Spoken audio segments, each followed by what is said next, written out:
Being a healthcare professional is all about staying ahead of the curve. Keeping up with the trends and advances in my field allows me to give my patients the support and care they deserve.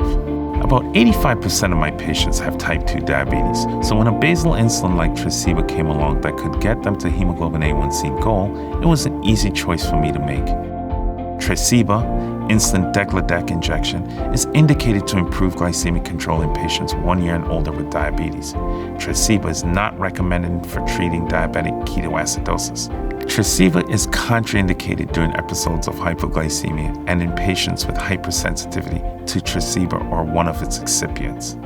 I started prescribing Tresiba when I heard about how its molecule is different by design. Then after diving more into the efficacy and safety profile data, Tresiba became my go-to choice for insulin-naive patients. I have one patient with type 2 diabetes. Let's call him John.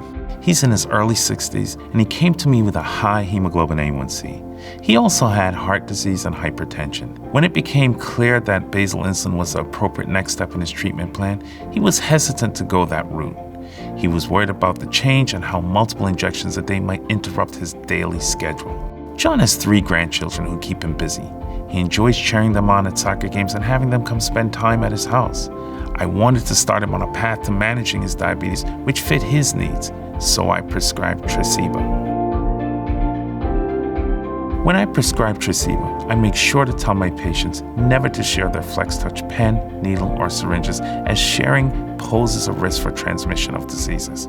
And I keep in mind that changes in their insulin regimen may affect glycemic control and make them more susceptible to hyper or hypoglycemia. Anytime I make a regimen change for one of my patients, I monitor their blood glucose more frequently and may need to adjust their oral anti-diabetic medications. I also give them additional guidance on where and how to inject their insulin and how to look out for injection site reactions. Tresiba is a molecule that's different by design, with 4 times less within-subject day-to-day variability versus insulin glargine U100. This means John may experience fewer peaks and valleys throughout the day. Also with Tresiba, John takes just 1 injection per day. We talked about how starting on insulin wouldn't be easy, but I promised him we'd work together as a team. It's important for me to partner with my patients and have those conversations. One thing I always bring into the discussion about basal insulin is the risk of hypoglycemia.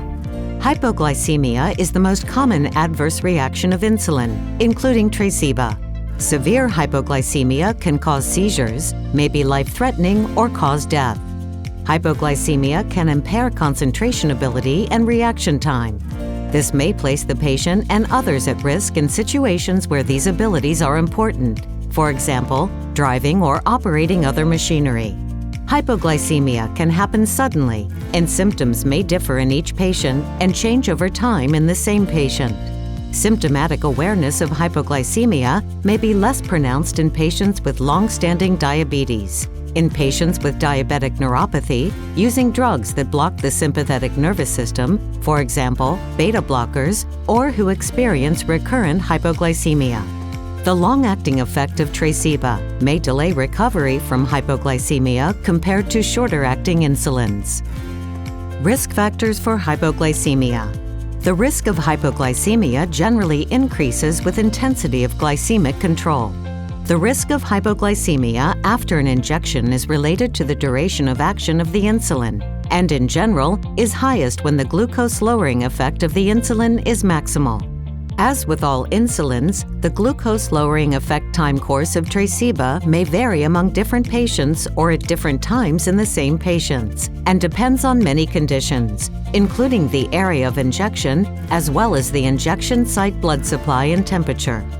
Other factors which may increase the risk of hypoglycemia include changes in meal pattern, changes in level of physical activity, or changes to concomitant drugs. Patients with renal or hepatic impairment may be at higher risk of hypoglycemia. Patients and caregivers must be educated to recognize and manage hypoglycemia. In patients at higher risk for hypoglycemia and patients who have reduced symptomatic awareness of hypoglycemia, increased frequency of blood glucose monitoring is recommended. Hypoglycemia due to medication errors. Accidental mix-ups between insulin products have been reported. To avoid medication errors between Tresiba and other insulins, always instruct patients to always check the insulin label before each injection. To avoid dosing errors and potential overdose, never use a syringe to remove Tresiba from the Tresiba FlexTouch disposable insulin pre-filled pen. John has a history of heart disease on his dad's side of the family, and he had seen his dad experience hypoglycemic episodes when he was younger. 2 more reasons why I considered Tresiba as a choice for him. In the DEVOTE Safety Outcomes trial, Tresiba U100 demonstrated no increased risk of major cardiovascular events for adults with type 2 diabetes and ASCVD, and as a secondary endpoint, significantly lower rates of severe hypoglycemia when compared to insulin glargine U100. This safety outcomes data and the other differentiating factors solidified Tresiba as my go-to basal insulin for patients with type 2 diabetes like John. I also discussed Tresiba with my colleagues and encourage them to prescribe Tresiba for their appropriate patients.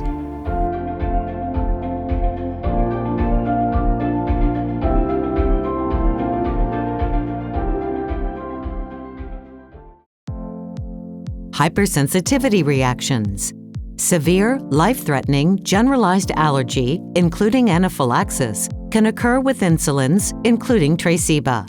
If hypersensitivity reactions occur, discontinue Tresiba. Treat per standard of care and monitor until symptoms and signs resolve. Hypokalemia. All insulins, including Tresiba, cause a shift in potassium from the extracellular to intracellular space, possibly leading to hypokalemia. Untreated hypokalemia may cause respiratory paralysis, ventricular arrhythmia, and death. Monitor potassium levels in patients at risk for hypokalemia and treat if indicated. Fluid retention and heart failure with concomitant use of PPAR gamma agonists. Fluid retention and heart failure can occur with concomitant use of thiazolidinediones, TZDs, which are PPAR gamma agonists, and insulin, including Tresiba. Patients should be observed for signs and symptoms of heart failure. If heart failure occurs, dosage reduction or discontinuation of the TZD must be considered. Adverse reactions commonly associated with Tresiba are hypoglycemia, allergic reactions, injection site reactions, lipodystrophy, pruritus, rash, edema, and weight gain. There are certain drugs that may cause clinically significant drug interactions with Tresiba. Drugs that may increase the risk of hypoglycemia include anti-diabetic agents, ACE inhibitors, angiotensin II receptor blocking agents, disopyramide, fibrates, fluoxetine, monoamine oxidase inhibitors, pentoxifylline, pramlintide, salicylates, somatostatin analog, for example, octreotide, sulfonamide antibiotics, GLP-1 receptor agonists, DPP-4 inhibitors, and SGLT2 inhibitors. Drugs that may decrease the blood glucose lowering effect include atypical antipsychotics, for example, olanzapine and clozapine, corticosteroids, danazol, diuretics, estrogens, glucagon, isoniazid, niacin, oral contraceptives, phenothiazines, progestogens, for example, in oral contraceptives, protease inhibitors, somatropin, sympathomimetic agents, for example, albuterol, epinephrine, terbutaline, and thyroid hormones. Drugs that may increase or decrease the blood glucose lowering effect include alcohol, beta blockers, clonidine, lithium salts, and pentamidine. Drugs that may blunt the signs and symptoms of hypoglycemia include beta blockers, clonidine, guanethidine, and reserpine.